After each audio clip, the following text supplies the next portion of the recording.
सुन भैया हमरो पाप के घारा जब भर जाय छै धर्म से सबके बचाबै छै हो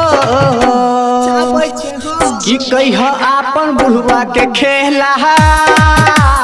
डिम डिम डमरू बजाबै छै हो अपन त्रिशूल से दुनिया बचाबै छै हो पाप से घारा जब भर जाय छै सुन भैया हमरो हो पाप से घारा जब भर जाय छै धर्म से सबके बचाबै छै हो की कहिया आपन बुढ़वा के खेला डिम डिम डमरू बजाबै छै हो अपन त्रिशूल से दुनिया बचाबै छै हो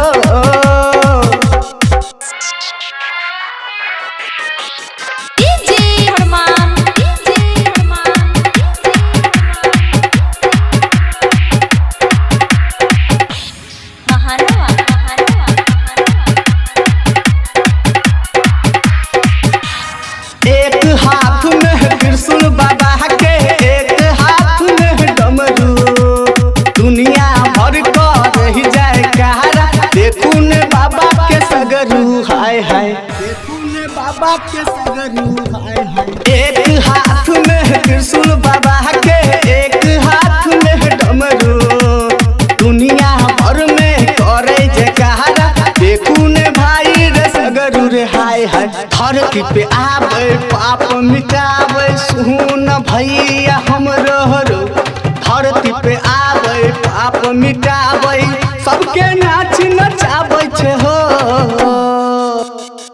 की कहिया आपन बुढ़वा के कहला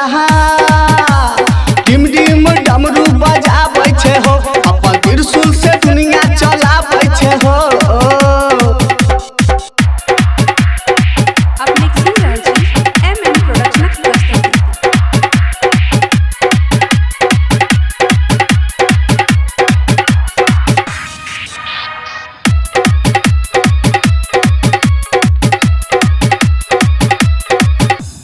देवो के देव चैत महादेव सुनू न बाबा के महिमा कालो के कहाल चैत महाकाल देखू ने बाबा के महिमा आय है देखू ने बाबा के महिमा आय है देवो के देव चैत महादेव सुनू ने बाबा के महिमा कालो के कहाल चैत महाकाल देखू ने बाबा के महिमा हाय हाय मृग छाल के आसन लगा के हाय रे हाय रे हाय हाय हाय मृग छाल के आसन लगा के गला में सांप फुकाबै छै हो फुकाबै छै हो की कहिया आपन बुढ़वा के खेला डिम डिम डमरू बजाबै छै हो अपन त्रिशूल से दुनिया चलाबै छै हो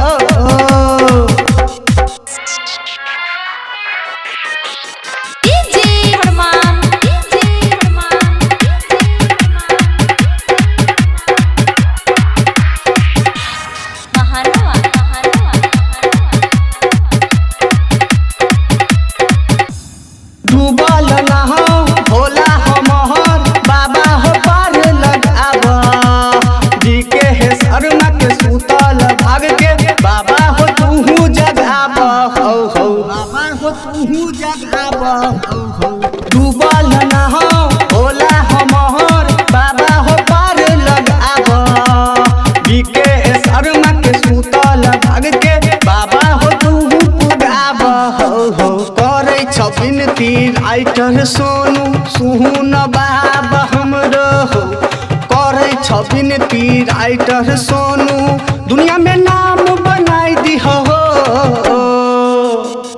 की कहिया बाबा तोहर महिमा डिम डिम डमरू बजाबै छ हो अपन त्रिशूल से दुनिया चलाबै छ हो अपन त्रिशूल से दुनिया चलाबै छ हो Presenting by MM Production.